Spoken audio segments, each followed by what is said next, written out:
Bienvenidos, esto es Observatorio Cotidiano en la Cultura. Estamos en TV UNAM con Danger. Gracias por estar aquí, un ícono del hip hop mexicano, activista, promotor cultural, alguien que ha trabajado mucho con la transgresión de la poesía y sus espacios, sus formatos, en cárceles, en barrios de alta criminalidad, en casa hogar y público en general, sí. Digamos. Muchas gracias por estar aquí, Danger, bienvenido. Y nos acompaña también, te doy las gracias por aceptar estar con nosotros, Yelitza Ruiz. Ella es directora de la organización Mujeres y Revolución, alguien que ha dado un enfoque amplio a la poesía, a la literatura y sobre todo que se han concentrado en la voz femenina y en la voz social, ¿no? Ahora hablaremos un poco más ampliamente de esto. Este festival, el Festival Poesía en Voz Alta, se fundó hace, pues en los años, a fines de los 50, por Octavio Paz, por Arreola, en una búsqueda y en una indagación de los límites y las fronteras de la poesía. A muchos años desde entonces, y retomado este festival en el 2005, tenemos una mesa puesta con diferentes maneras de comer la poesía. Y hoy cuando decimos poesía o decimos poeta, decimos muchas cosas. Danger, empecemos contigo. ¿Qué es un poeta hoy y qué es en el enfoque de Poesía en Voz Alta tu trabajo? Creo que en beneficio para todo el mundo ya no es tan fácil clasificar al poeta, encasillarlo o etiquetarlo en una forma, ¿no? Ahora tenemos distintas formas de expresión en la poesía. Yo soy rapero, por ejemplo, y creo que soy un poeta. Creo que lo que hago es una poesía rítmica. Entonces tenemos muchos protagonistas de la poesía desde distintos formatos y distintas plataformas. Algo de lo que funda este festival, por ejemplo, es la iniciativa de Arreola de llevar la cultura a la gente, a las masas, de poder buscar las formas en que los contenidos puedan filtrarse.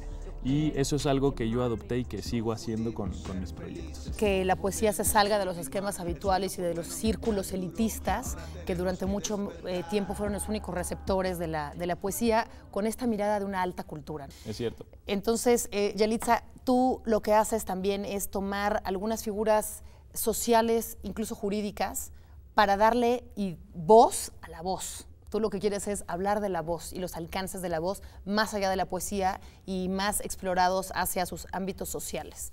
La manifestación, todo esto. Cuéntanos de tu trabajo. Sí, la intención es como visibilizar los rostros y los nombres de las mujeres que participaron durante distintos periodos históricos, sobre todo en México y en particular en la Revolución Mexicana, por alcanzar los derechos civiles y políticos que deberían de haber sido plenos desde siempre, ¿no? Y la importancia de otorgarles también un valor epistémico, porque ellas hacían un trabajo como periodistas, como escritoras, como profesionistas de la salud también, y no solamente como imágenes, prototipos de estos movimientos históricos, como acompañamiento de soldaderas o adelitas, que es lo que trabajamos en Mujeres y Revolución, que es visibilizar los rostros y los nombres de estas mujeres para poder dar una versión distinta de lo que es la historia, ¿no? La historia habitual o el discurso hegemónico masculino que rodea los mitos históricos, trasladado a otorgar la voz o lo que trabajamos, ¿no? En la cuestión de la poesía, es pues retomar esta voz femenina que si hacemos un ejercicio en auditorios o en algunos salones, cuando pensamos, no sé, en algún movimiento histórico como Revolución Mexicana, pensamos en Villa, Madero y Zapata. Y en realidad hay una serie de mujeres atrás que también trabajaron en la misma igualdad de circunstancias y en el mismo trabajo intelectual y combativo de estos personajes, y sobre todo que trasladado a la actualidad, ir retomando como estas figuras también como un ejercicio de visibilizar la voz, no solamente el rostro o el nombre, sino esta voz, y bueno, trasladada a la poesía, un asunto como de volver a ejercer este derecho que tenemos por justnaturalismo, por nacimiento, y que, bueno, en el surgimiento del derecho positivo, pues fuimos perdiendo por convertirnos en esta propiedad privada del famoso pater family y de este sistema patriarcal, ¿no? Que tanto apela a las luchas sociales desde la visión de las mujeres. De acuerdo, entonces tenemos esta perspectiva de darle voz a las mujeres y revivir la poesía desde la lucha, desde la resistencia, desde la solicitud de las mujeres de ser escuchadas, no solo leídas, y tenemos también esta voz alternativa a la voz habitual, una voz que se sale de las cajas donde estaba contenida la poesía en diferentes formatos. Podemos decir que en este festival la forma es fondo. Y el fondo es forma. Platícanos, ¿en qué contextos trabajas? ¿Qué es el hip hop? ¿Qué es el rap? ¿Cómo funcionan estas nuevas formas poéticas? Algo que es súper importante de esto, de que se haya abierto, es que está llegando a donde queríamos que llegara. El rap ahora tiene la atención, los ojos y los oídos de la mayoría de los jóvenes en el habla hispana, por ejemplo, que es donde nosotros trabajamos. Y los números son increíbles, o sea, no podemos negar eso. Ahora, por ejemplo, en estos festivales que se están abriendo al rap, al spoken word, al slam poetry, a todas estas manifestaciones orales, pues tenemos todo el número, toda la masa que está yendo a ver de qué se trata. Y entonces de repente los festivales que antes eran muy elitistas de poesía, donde solo los entendidos eran los que asistían, y tenías a 200 o 300 personas, ahora vas a tener festivales donde hay 3,000 personas. Sí, la mayoría de estos jóvenes no saben quién es Juan José Arriola, quién es Salvador Díaz Mirón, pero van a aprender. Esa es la idea, es un caballo de Troya, es un doble ganar porque traemos a la masa del hip hop que está ahí, que es innegable, hacia estos lugares que antes estaban vetados para ellos. Pero al mismo tiempo se tienen que comer otras manifestaciones, la poesía visual, la poesía musical, todas las otras formas de la versificación, porque para los chicos en la calle que les gusta el rap, les encanta la creatividad, aunque de forma empírica alaban mucho los recursos poéticos, los recursos literarios, las estructuras. Y acá nuestra idea es decirles, vean, hay otras formas, ¿no? Esta gente lo ha hecho desde antes de que nacieran nuestros papás, y también están ahí ideas maravillosas que puedes aplaudir, que te van a emocionar, rimas muy complicadas y muy complejas que te van a emocionar, ¿no? Es un doble ganar para nosotros, es crear un encuentro entre, podría decirse, la tradición poética y la modernidad.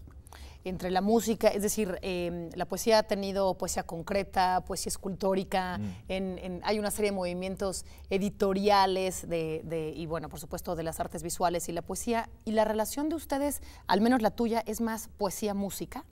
Sí, nosotros hablamos de una declamación sobre ritmos, por decirlo de alguna forma, aunque ahora hay muchas manifestaciones.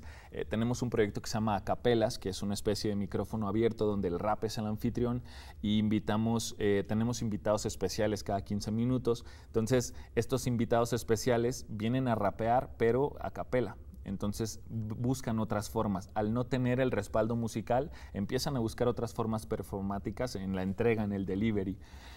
Y entonces encuentran que hay otros recursos en la declamación que antes no habían visto y que ahora también enriquece su oficio, ¿sabes? Nosotros tenemos mucho que aprender, hemos estado en contacto con el huapango, con la décima, ahora estamos rapeando en décimas por primera vez en la historia, estamos buscando otras estructuras, hacemos rap en sextillas, en cuartetos, en octavas reales. Entonces eso está nutriendo el oficio del rap. Creo que el rap está entendiendo que tiene que nutrirse también y que tiene que crecer. Que tiene que crecer. Y también estamos al mismo tiempo abriendo otros espacios e invitando a esos públicos a que conozcan estas otras formas, ¿no? Vamos a hablar ahí, Yelitza, y quiero saber, ¿tú qué quieres con tus ejercicios de darle voz a las... ¿Cómo haces lo que quieres hacer y para qué lo haces? Yo creo que uno de los aciertos de este festival es que logra concretar a personajes que utilizan distintas disciplinas en una sola, ¿no? En el caso de Danger, pues es la música con la poesía. En el caso de lo que vamos a hacer en lectura de obra en poesía en voz alta, es esta relación interdisciplinaria entre la historia, la literatura y el derecho, ¿no? Concretamente, pues en el espacio, en el texto poético y en este caso en la lectura en voz alta. Hazme un ejemplo concreto de qué es lo que vas a hacer. Vamos a repartir algunas de las portadas más destacadas de los diarios, de los primeros diarios feministas y de los diarios anarquistas que estaban en contra del régimen Porfirio Díaz, como es el diario El Hijo del Ahuizote, Regeneración, Violetas de Anáhuac, Vesper, diarios que en su conjunto fueron como la segunda versión de este movimiento histórico, claro, y el cual fueron perseguidos políticos, incluso exiliados, y los vamos a repartir para que haya como un contexto también de lo que vamos a leer en voz alta junto con el texto, y vamos a retomar como esta especie entre el recurso histórico, que es del movimiento, con algunos de los fragmentos literarios que se publicaban en estos diarios por parte de las mujeres, ¿no? Porque muchas de ellas eran poetas, ¿no? Y algunas firmaban con seudónimo masculino para que pudieran ser publicadas. Sin embargo, en estas portadas de estos diarios, ellas ya firmaban con sus nombres, ¿no? Y eso es un momento importante en el cual se da el salto, porque estos movimientos, bueno, como el Partido Liberal Mexicano, que es de las primeras organizaciones políticas en las cuales las mujeres tienen la misma participación política dentro de la organización, pues estaban distribuidos en estos diarios y son los que vamos a repartir en el público durante la lectura para contextualizar un poco desde este movimiento histórico la causa social que llevó al constituyente del 17 pues a repartir estos derechos sociales importantes. ¿Y quién les va a dar voz? Nosotros, bueno, en este caso yo que voy a leer, es un poema largo sobre este suceso, y te digo, vamos a ir fragmentando con algunos poemas de estas mujeres participantes de este movimiento, y yo creo que esta parte de la resistencia, porque bueno, escucho a Danger y creo que lo que conjunta este programa es estas otras voces también en resistencia, no solamente actuales, sino que tienen un antecedente histórico y pareciera que el contexto social es casi el mismo que hace 112 años, ¿no? Sin embargo, retomarlo ahora con nuestros recursos y con la posibilidad de crear materiales y obra desde la hibridez, ¿no? Desde otras disciplinas. Y yo creo que eso es lo interesante y lo que crea a los nuevos públicos. Claro. Entonces, creo que nos vamos a ir a un corte con la claridad de que lo que quieren hacer ustedes dos y en general lo que hace este festival o la poesía en voz alta como disciplina es abrir la voz a una transdisciplina, a la multidisciplina y sobre todo darle voz a aquello que no había tenido voz cuando decíamos poesía, ¿no? Entonces, no se vaya, estamos hablando de poesía en voz alta, volvemos un segundo, estamos conversando con Danger y con Yelitza Ruiz sobre diferentes aspectos de poesía en voz alta, no se vaya, volvemos en un segundo.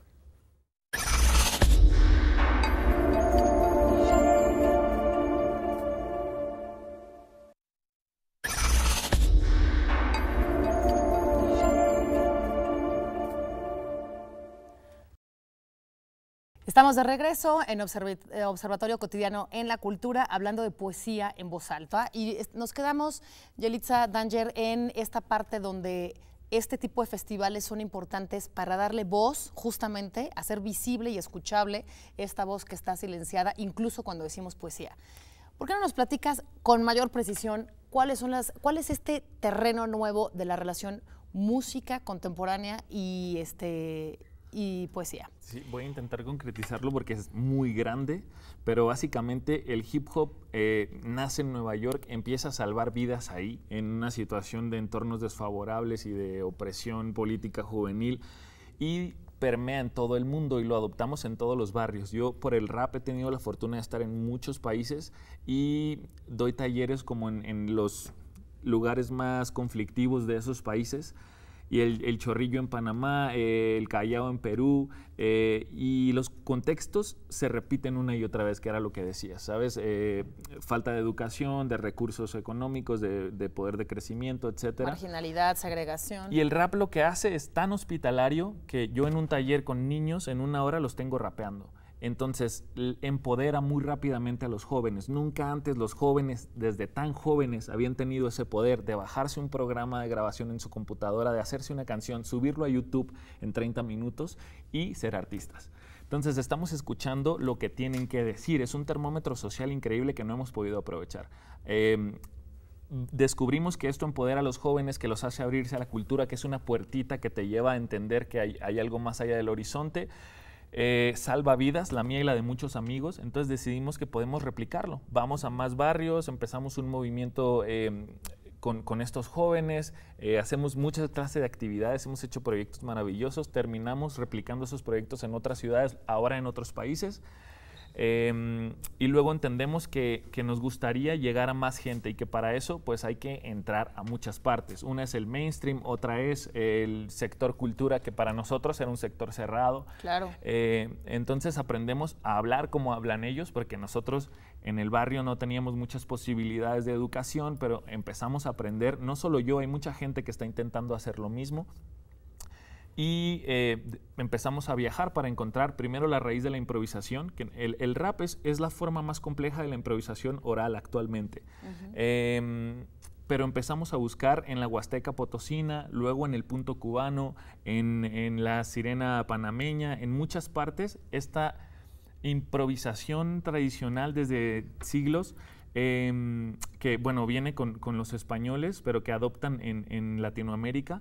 Y entonces empezamos a conocerlos, a ver puntos de diferencias y dónde podemos congeniar, y nacen cosas maravillosas como Secretos de Sócrates, donde yo enfrento a un guapanguero en décima y rapeamos una décima. Una décima, es que el rap es muy empírico, no tiene estructuras poéticas establecidas, es muy libre, y meterte a una estructura poética como ellos, que a veces en estos lugares de la Huasteca la gente no sabe escribir ni leer, pero improvisa en octosílabos sin fallar una sola sílaba. Claro, pero por una tradición musical. Exacto, por oralidad.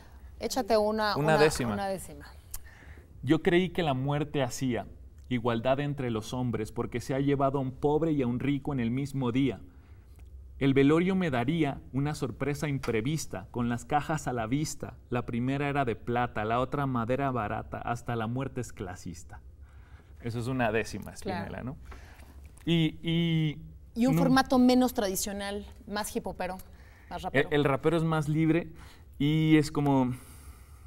Crecí con ropa de segunda porque no había pa' más, agua fría por las mañanas porque no había pa' gas, pero más de una vez acompañé a mis papás a devolver algún dinero que les dieron de más. Crecí en el barrio, rimando para el lente, intentando crecer, siendo más inteligente. Sé que a veces la poesía puede ser muy elitista, pero me ponen una pista y vuelvo al rap, un referente. Es como más libre, ¿no? Vas buscando el verso, intentando decir lo que quieres decir. Es menos como encerrado, pero las dos cosas tienen cosas maravillosas de que aprender. Nosotros aprendimos mucho de la profundidad poética de la tradición, porque... Pues porque ellos están más en contacto con el yo, con la tierra, con las raíces, y esto se demuestra en sus letras. Pero también la forma es fondo acá en el rap, porque el rap atrae, porque es divertido, porque tiene estilo, porque a veces es rudo y a los jóvenes les gusta eso. Entonces hay que aprovechar las dos cosas, ¿no? Claro. Yelitza, Danger acaba de ponernos un ejemplo de cómo hay un interés específicamente en los jóvenes, en ciertos jóvenes, sobre todo en una cultura de marginalidad, que es lo que tú has hecho. ¿Y cuál es tu objetivo? Estos festivales se ocupan y te abren un espacio a ti como defensora y como directora de Mujeres y Revolución. ¿Para qué?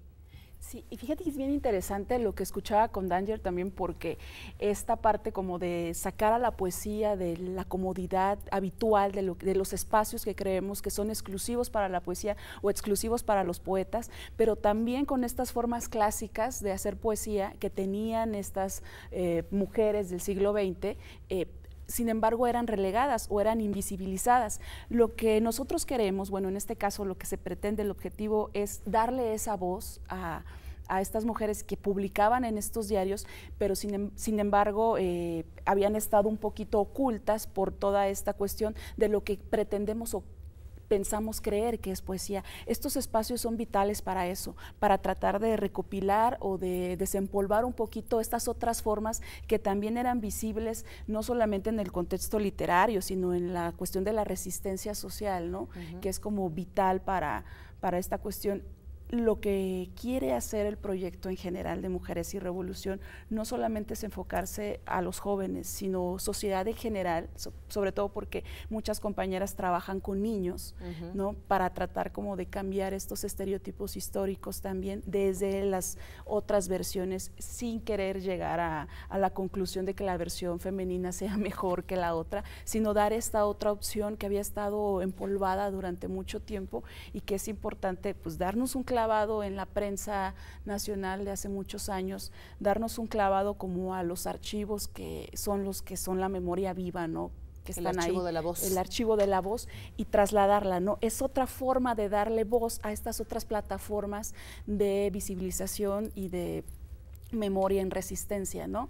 En este caso, para nosotras es el archivo, es los diarios y los principales medios que publicaban a todas estas mujeres, y ahora trasladado a estos espacios que, bueno, se puede decir que lo que queríamos hacer con visibilizar el trabajo poético, pues está dando resultado en festivales como estos, donde ya retomamos y donde planeamos hacer pues una especie de antología con todos los textos recuperados de esta generación y de este tiempo, que cuando, bueno, no solamente pasa en México, cuando hablamos de generación del 27 en España, solamente hablamos de caballeros poetas, pero está esta otra generación de la Sin Sombrero, de Concha Méndez, de Josefina de la Torre, de María Zambrano, que también eran parte importante, pero que este discurso de algún modo visibilizó un poco, ¿no? Y que también mujeres en España recuperaron a través de este documental que está en línea, que se llama La Sin Sombrero, y que es un poco también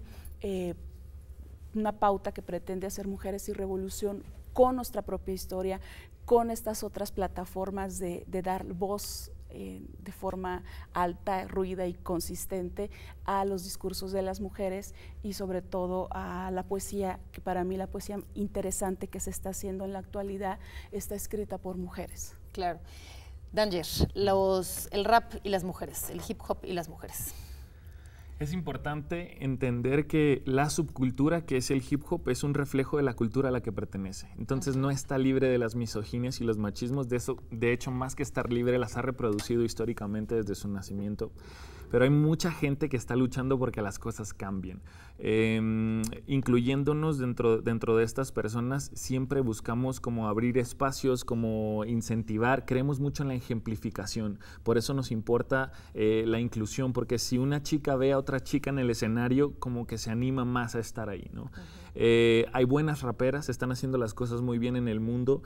Nosotros personalmente trabajamos con Rebeca Lane de Guatemala, con Nakuri de Costa Rica, que tienen un discurso, pero aparte son muy buenas en la ejecución musical, que eso es importante. Claro. El no estar solo ahí porque eres mujer también nos importa mucho a nosotros, ¿sabes? Estás ahí porque eres mujer y aparte porque eres muy buena en lo que por la haces. calidad artística. Ajá, sí. ¿No? Sí. Este festival que tiene lugar en Casa del Lago también tiene algunas acciones en la Facultad de Ciencias, en CCH, en la Facultad de Artes y Diseño, pero tiene y abarca conciertos, recitales, batallas. Sí. Estas batallas, ¿qué son estas batallas? Una de esas es muy interesante porque es un proyecto que hacemos que son batallas épicas, improvisadores, y traemos a la vida a grandes personajes ilustres. Esta vez vamos a traer a una gran feminista mexicana de las primeras, que fue Rosario Castellanos, poeta, ensayista, cuentista, que enfrentará a Juan José Arreola, que voy a personificar yo. Y es maravilloso. ¿Con capa y sombrero? Sí, con capa y sombrero. Los traemos del Mictlán, del más allá, y se enfrentan basados, es una batalla preparada, performática, con la vida y obra de ambos, entonces viene mucha referencia a su trabajo y a su obra.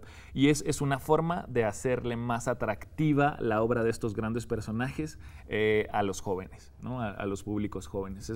Justo todo es parte de la misma idea, ¿no? Son formatos distintos que hemos creado. Después cerramos con Secretos de Sócrates. Es un proyecto que hacemos en Buenos Aires, Argentina, y aquí en Ciudad de México, que es enfrentamientos interdisciplinarios, y la estelar es entre dos raperos reconocidos, en este caso Proof y Farus Fit, pero es una batalla que es un caballo de Troya también, porque en el primer round no puedes atacar a tu rival, tienes que desarrollar una temática social que nosotros te damos y puede ser en otro formato que no sea rap. Entonces es la primera vez que el rapero se sale de su contexto, se pone a estudiar un tema. Les podemos hablar de África, podemos hablar de Monsanto, podemos hablar del machismo en el hip hop, de cualquier cosa que nos parezca interesante.